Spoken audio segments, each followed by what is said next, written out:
હાલ લોકડાઉનને લઈને એક દુઃખદ સમાચાર સામે આવી રહ્યા છે। વિશ્વ હજુ કોરોનાની અસરમાંથી માંડ બહાર આવ્યું છે, ત્યાં ફરી એકવાર જીવલેણ નિપા વાયરસે એન્ટર કરી લીધો છે। ભારતના દક્ષિણ રાજ્ય કેરળમાં નિપા વાયરસના કેસો વધતા ફફડાટ ફેલાયો છે અને ખાસ કરીને કેરળના મલ્લપુરમ જિલ્લામાં સ્થિતિ ગંભીર બનતા વહીવટીતંત્ર દ્વારા લોકડાઉન જેવા કડક પ્રતિબંધો લાદી દેવામાં આવ્યા છે। નિપા એક ઝૂનોટિક વાયરસ છે, જેને લઈને અર્થ એ છે કે પ્રાણીઓમાં માણસોમાં ફેલાય છે। નિષ્ણાતોના મતે આ વાયરસ મૂળ રીતે ચામાચીડિયા એટલે કે ફ્રૂટ્સ બેટ્સ દ્વારા જ ફેલાય છે। જ્યારે માણસો જંગલો તરફ વળ્યા અને પ્રકૃતિ સાથેની છેડછાડ વધી, ત્યારથી આ વાયરસના સંક્રમણની શરૂઆત થઈ હોવાનું માનવામાં આવે છે।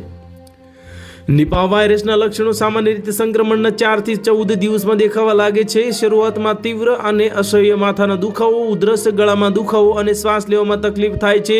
સ્નાયુમાં દુખાવો અને થાક લાગવો। જો ચેપ વધે તો મગજમાં સોજો આવી શકે છે, જેનાથી દર્દી કોમામાં જઈ શકે છે અથવા તો મૃત્યુ પણ થઈ શકે છે। ભારતમાં વર્તમાન સ્થિતિને WHOની ચેતવણી વિશ્વ આરોગ્ય સંસ્થાએ નિપા વાયરસને અત્યંત ઘાતક અને ગંભીર શ્રેણીમાં મૂક્યો છે। આ વાયરસનો મોર્ટાલિટી રેટ એટલે કે મૃત્યુ દર અંદાજે 70% જેટલો ઊંચો છે, જે તેને કોરોના કરતાં પણ વધુ ખતરનાક બનાવે છે। કેરળ ઉપરાંત પશ્ચિમ બંગાળમાં પણ 5 થી વધુ કેસો સામે આવ્યા છે। તો હાલ માટે આટલું જ। મળીશું નવી અપડેટ સાથે। જો તમને મારા વિડીયો પસંદ આવતા હોય તો વિડીયોને લાઇક કરી દેજો, ચેનલને સબસ્ક્રાઇબ કરી બાજુમાં આવેલા બેલ આઇકનને દબાવી દો, જેથી તમને આવા સમાચારની અપડેટ મળતી રહે।